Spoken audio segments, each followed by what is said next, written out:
Hello, everyone. My name is Vaughn, and I wanted to talk to you about the two articles that we had to read. The first one is blog post by John Stone, and it's called 20 Do's and Don'ts for Effective Web Design.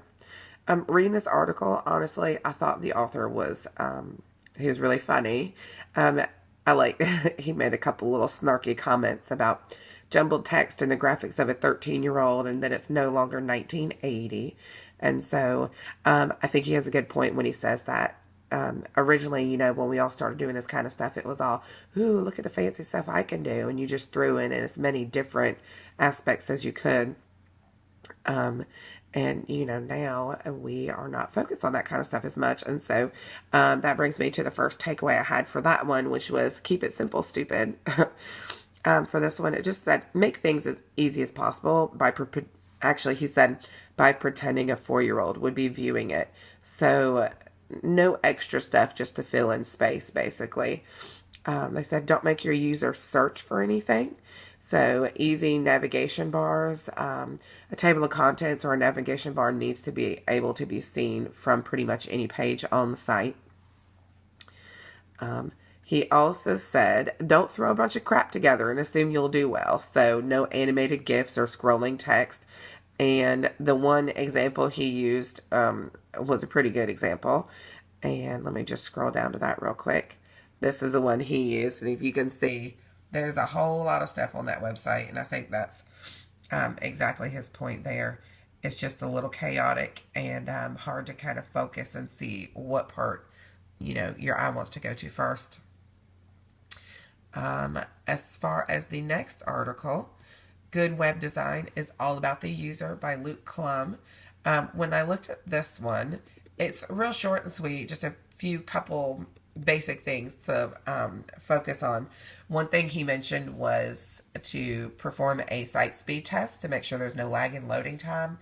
And that is great. We all get so impatient with computers in that we expect everything to work right the first time. And if you have to wait 10 minutes instead of it loading automatically, you're like, ugh, forget it. I don't want to do it anymore.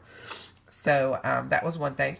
One thing I found surprising was that most people that they mentioned on here actually is that most people, there's a lot of stuff that you can do to websites now to kind of fancy it up or make it more interesting. And one of the things that they said is that can be alienating to the user. And then sometimes it's just best to stick with the basics because it's easier for the user to navigate. As far as comparing the two articles, the first seemed to be primarily focused on functionality, while it seems this second article is focused more on usability. The main thing they focused on was, wrong way, suitability. So innovative, covering your stuff in an innovative way, but still having a more user-friendly design.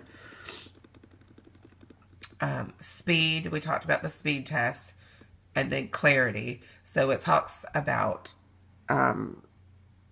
having an easily identified UI system, so different things that you can see throughout as you look at it that immediately grab your attention so you're focused on the important parts. It makes sense to me that the focus of the second article is more on usability, just because in the last 5 years, more and more people have become accustomed to playing with designing websites, and now our needs are a little bit different. It's not just so much to see, ooh, look at all the stuff I can do, but more so, how can I make this more professional, more usable for the average person? Also, because there's so much available on the internet, users are more picky and will immediately leave a site if it seems like a mess or too long to load or it's difficult to navigate. So that is my video journal for 20 do's and don'ts of effective web design. Thanks so much.